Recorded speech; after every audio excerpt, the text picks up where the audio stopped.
Assalamualaikum warahmatullahi wabarakatuh. Salatu wassalamu alaika ya sayyidi ya Rasulullah hudbadakal lati adrikna. Buang, sebenarnya secara hakikat ya. Secara hakikat, kenapa Rasulullah sallallahu alaihi wasallam itu tidak bisa diserupai oleh iblis?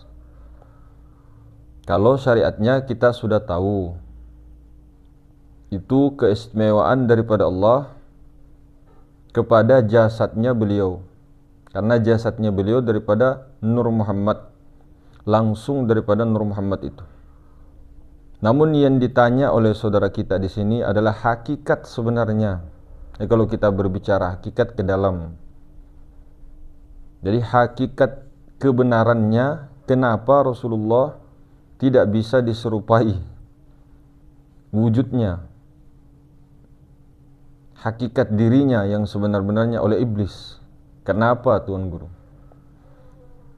Jadi sebelum kita menjawab, kita kepada riwayat ya, para sahabat itu pernah bertanya kepada Rasulullah, "Ya Rasulullah, bagaimana sebenar-benarnya wujudmu ya Rasulullah? Saya penasaran ya Rasulullah, bagaimana sebenarnya wujudmu yang sebenarnya?" Maka beliau menamsil, jadi memperumpamakan. Kalau mau lihat atau kamu mau tahu wujud sebenarnya diriku, coba lihat, mengintip, tengok di dalam lubang telinga anakku, yaitu Sayyidatuna Fatimah. Maka begitu pula lah sebenar-benarnya wujudku. Maka satu persatu sahabat menengok, apa yang ada di dalam telinga Sayyidatuna Fatimah. Maka setelah diteliti dengan baik, mereka menyatakan, para sahabat menyatakan bahwa, ya Rasulullah, tidak ada yang kulihat, kosong. Tidak ada sesuatu yang kulihat di dalam telinga Sayyidatuna Fatimah. Maka ini tamsilan, ini perumpamaan hadirin. Disitulah kita ambil dalil juga, petunjuk ya, kenapa wujud Rasulullah tidak bisa diserupai iblis secara hakikat. Kenapa itu? Jawabannya tadi sudah jelas. Karena tidak ada rupanya, tidak ada bentuknya, tidak ada warnanya, bukan berupa cahaya-cahaya seperti yang kita mengatakan cahaya-cahaya putih kah, cahaya-cahaya bening kah, itu semua perumpamaan. Jadi wujud sebenarnya, hakikat Rasulullah tidak berupa, tidak berbentuk, namun ada. Adanya wujud itu tidak berbentuk, tidak berupa. Maka hakikatnya bagaimana iblis mau menyerupakan? Sementara yang mau diserupakan itu tidak bisa diserupakan karena tidak ada bentuknya, tidak ada rupanya, bukan berupa cahaya-cahaya apa saja. Perumpamaan saja itu mengatakan cahaya Allah, cahaya Allah. Namun bukan cahaya seperti yang kita ketahui, yang kita lihat. Tidak bisa dipegang, tidak ada baunya, tidak ada rupanya, tidak ada bentuknya, tidak ada warnanya. Tapi wujud ada. Itulah sebenarnya Rasulullah. Maka bagaimana iblis mau menyerupakan sementara iblis itu ada rupanya? Pada hakikatnya, kenyataannya, kalau pada hakikatnya sifat. Pada kenyataannya ada rupanya, berbentuk. Entah itu berbentuk apa, bagaimana. Maka ketika dia mau menyerupakan daripada Rasulullah, mana bisa? Tidak akan bisa. Tidak akan bisa. Maka itulah betul kata orang-orang tua kita, guru-guru kita, Jika ingin mengenal daripada Allah, carilah sebenar-benarnya Rasulullah. Karena itulah insan kamil mukammil. Itulah sebenarnya hakikat insan. Beda dengan annas. Nah, betul. Jadi ini lahir sebenarnya, wallahu alam, lahir daripada kajian kita semalam. Nah, kemudian beliau bertanya kepada kita tentang hakikat sebenarnya kenapa tuh iblis, kenapa tidak bisa menyerupai Rasulullah. Nah, itu tadi jawabannya. Bagaimana bisa diserupai? Bagaimana bisa digambar? Mau kayak apa iblis pun tidak akan bisa. Dan orang-orang yang tidak akan tertipu dengan iblis tadi, yang sudah kenal akan esensi sebenar-benarnya Rasulullah, maka dikatakan itulah utusan yang sebenarnya. Bukan diutus, utusan.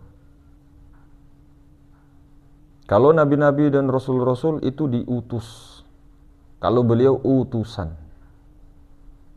Jadi utusan Allah langsung. Maka digelarlah cahaya Allah. Namun cahaya Allah itu milik mutlak Allah Ta'ala. Gelarnya banyak. Bergelarlah dia ruh yang suci, bergelarlah dia Rasulullah sallallahu alaihi wasallam. Dan itu ada sampai habisnya zaman. Ada terus menerus. Tidak akan pernah tidak ada. Untuk mengetahuinya tentu harus menyelam kepada diri masing-masing. Karena itu ada di hati yang paling dalam, di hati yang tidak mana-mana. Hati bukan hati yang berbentuk daging, hati yang suci, hati yang bening. Dan orang-orang itu pasti jiwa-jiwa yang terpilih. Jadi jiwa-jiwa yang terpilih itu sudah mengenal hakikat Rasulullah, maka itu mendapatkan intan permata.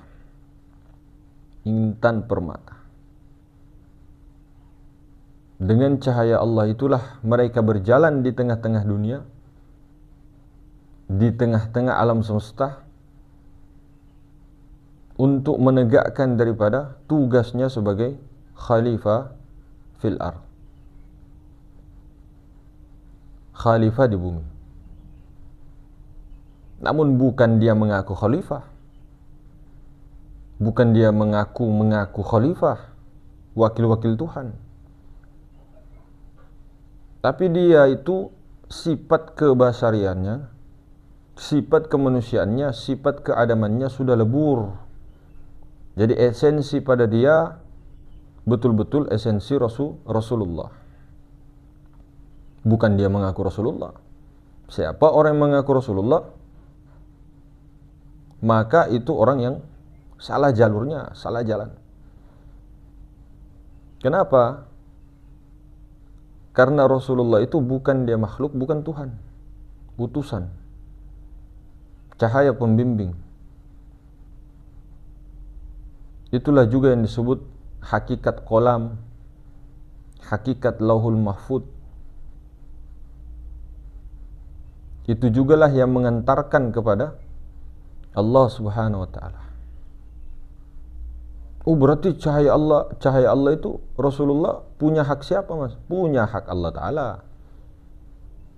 Kalau makhluk-makhluk dimanapun itu tidak mempunyai sifat. Ada sifatnya, namun 20 sifat mustahil bagi Allah, itulah sifat-sifat makhluk. Adam, fana, berbilang-bilang, ta'addud, itu sifat-sifat makhluk. Tapi jangan pernah mengatakan esensi cahaya Allah ini yang ada pada makom martabat wahdah ini dikatakan dia sebagai makhluk. Karena di dalam martabatnya pun sudah martabat qadim, martabat ketuhanan. Tapi jangan katakan dia Tuhan, utusan Tuhan. Jadi sama dengan matahari dengan cahaya. Matahari ini punya utusan, yaitu cahaya. Jadi cahayanya ini menyinari, memberi rahmat kepada bumi misalnya. Cahaya itu hanya satu, cuma masuk ke jendela-jendela rumah-rumah, masuk ke ruang-ruang kosong, meliputi ruang kosong itu. Itulah yang dimaksud cahaya berisi atau kosong berisi. Jadi dia meliputi segala apa yang di dalamnya. Itu hakikatnya sebenarnya satu. Satu aja. Rasulullah itu satu. Hakikat Rasulullah itu satu. Cahaya Allah itu satu. Kelihatannya terbagi-bagi, ada di Jogja matahari itu, cahaya-cahaya itu. Ada di sana, di Bantul, ada di Sleman, ada di Sewon, macam-macam. Tapi apakah cahaya itu banyak? Tentu tidak. Satu. Satu aja cahaya itu. Nah, itu hakikatnya.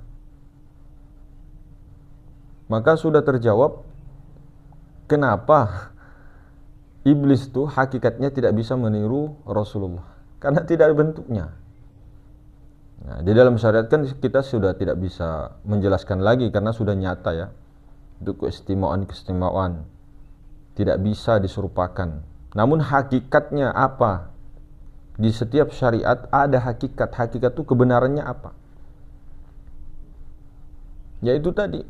Dan masuk dengan akal robbani.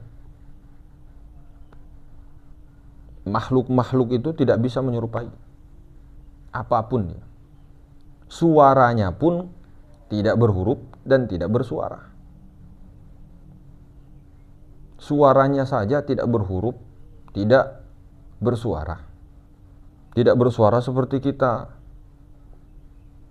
Tidak bersuara a, i, u, e, o, ha, hi, hu dan sebagainya. Tidak. Kalamnya tak berhuruf, tak bersuara. Itu sebenarnya Rasulullah. Apalagi rupanya tak ada bentuk, tak ada cahaya-cahaya dan sebagainya. Nah, itu ciri-cirinya, maka tidak bisa diserupai. Yang bisa diserupai iblis itu yang bisa terlihat mata kasar, ada pada pikiran, perasaan, bisa didengar oleh telinga, bisa dihembus angin. Nah, itu yang bisa diserupai iblis. Tapi ini tidak akan bisa diserupakan iblis. Namun ketika menjelang ajal, dia keluar itu. Dia bertajalli seperti rupa yang ada di waktu muda. Tajalli seperti itu. Itu bagi orang yang kalangan mutawasit. Dia ikut itu. Namun setelah semua daripada di luar-luar iblis itu yang menyerupakan, mengajak dia pergi, baru dia ikut situ. Itu kalangan mutawasit. Namun di kalangan muntahi tidak ikut siapa-siapa, langsung saja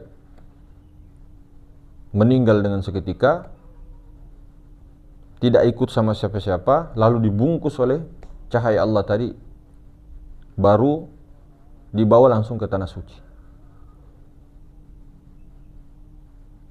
Itu ketika orang itu kemesraannya lebih banyak daripada kelupaan jiwanya kepada cahaya Allah tadi.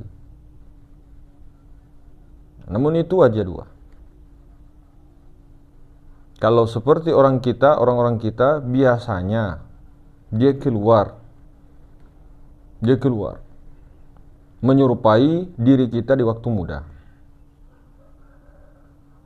Dan itu terasa daripada pusar kita sampai naik ke ubun-ubun keluar. Beda dengan iblis-iblis yang di luar dari diri kita itu. Mengaku orang tua, mengajak kepada ajakannya dan sebagainya, seperti guru dan sebagainya. Bahkan seperti kembaran kita di luar. Ini beda dari dalam, pusar kerasa betul-betul. Bahkan ketika dia keluarnya daripada itu, saking nikmatnya itu bisa keluar air maninya. Nah, itu nikmatnya. Nikmatnya mati.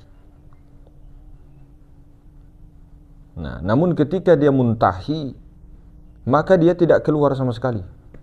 Dia tidak keluar sama sekali. Tiba-tiba aja meninggal. Tidak ikut sama siapa-siapa karena dia tidak keluar. Nah, di situ ada keinginan untuk berangkat. Ketika nikmat itu datang, dia berangkat sendiri. Bukan kita yang berangkat, secara syariatnya kita. Namun hakikatnya ya Rasulullah itu. Rasulullah yang tahu jalan pulang. Bukan jiwa-jiwa kita. Nah, jadi seperti itu ya. Itu hakikatnya, saudaraku. Terima kasih banyak atas pertanyaannya yang sangat luar biasa. Lebih dan kurangnya, Assalamualaikum warahmatullahi wabarakatuh.